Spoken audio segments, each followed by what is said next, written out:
I've been reading Juliette by the Marquis de Sade, and I've come to a point where the abbess of the monastery where Juliette is staying is telling her to treat religion as dross.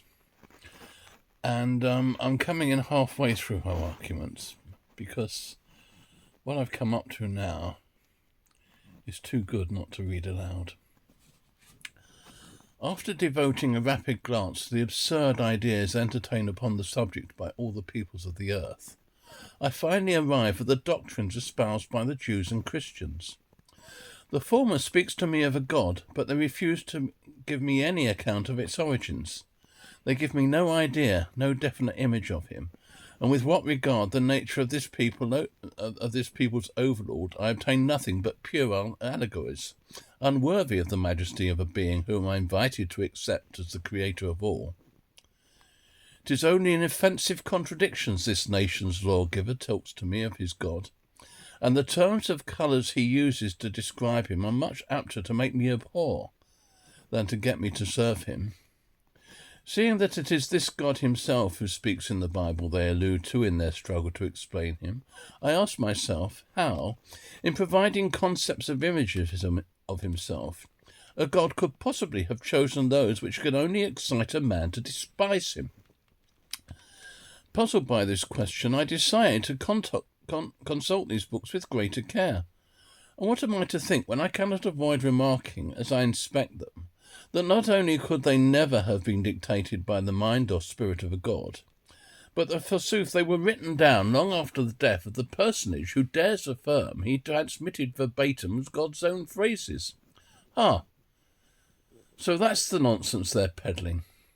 I exclaim upon completing my investigation, these holy books they wish to fob off on me as performances composed by the Almighty are no more than the confections of some knavish charlatans, and instead of discerning traces of the deific, I behold nothing but the issue of stupid credulity and lame sleight.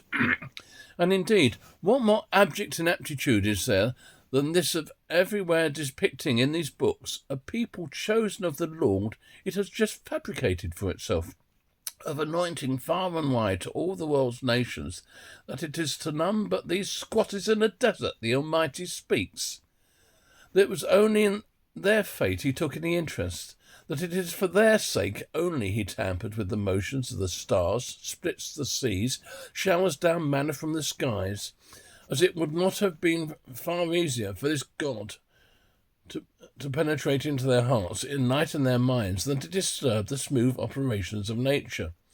And as if this bent in favour of an obscure, insignificant, impoverished, unknown people were commensurate with the supreme majesty of the being to whom you would have me ascribe the faculty of universal creation. But however compelling might be my urge to assent to what these preposterous books seek to foist upon their reader, what choice have I but to demand whether the unanimous silence of all the adjoining countries' historians, who ought surely have to take note of the extraordinary events that crowd Scripture, must not suffice to make me doubt the authenticity of the marvels reported in these romances? What, pray tell, am I to think when it is precisely among the ranks of that very What pray am I to think when it is precisely among the ranks of that very race which so exuberantly celebrates its God to me, that I discover the greatest quantity of unbelievers? What? This God overwhelms his people with blessings and miracles, and this cherished people believe not in its God. What? This God, to the tune of the most impressive theatrics, upon the peak of a mountain, thunders forth his ordinances, upon this mountain top, dictates his sublime laws to the legislator of that people, who in the plain below doubt him, and upon that plain idols are raised, monuments of cynicism, although the law-giving God, booming on high, deserved nothing better than to have his nose tweaks. At last he dies, this exceptional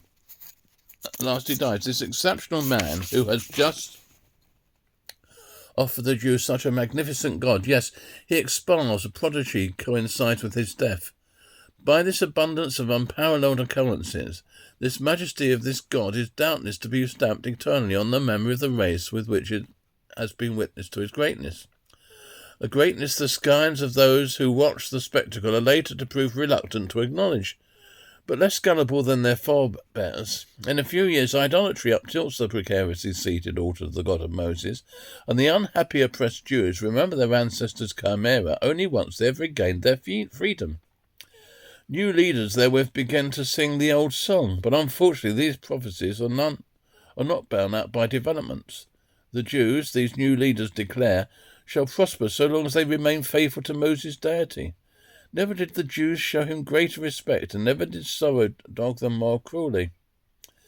Exposed to the wrath of Alexander's successors, they escaped the Macedonian Tsars, only to fall under the yoke of the Romans, who, their patience exhausted at last by the revolt brewing perpetually among the Jews, demolished their temple and dispersed their numbers.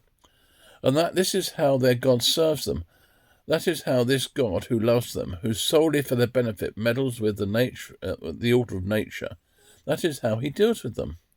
That is how he fulfills his vows to them.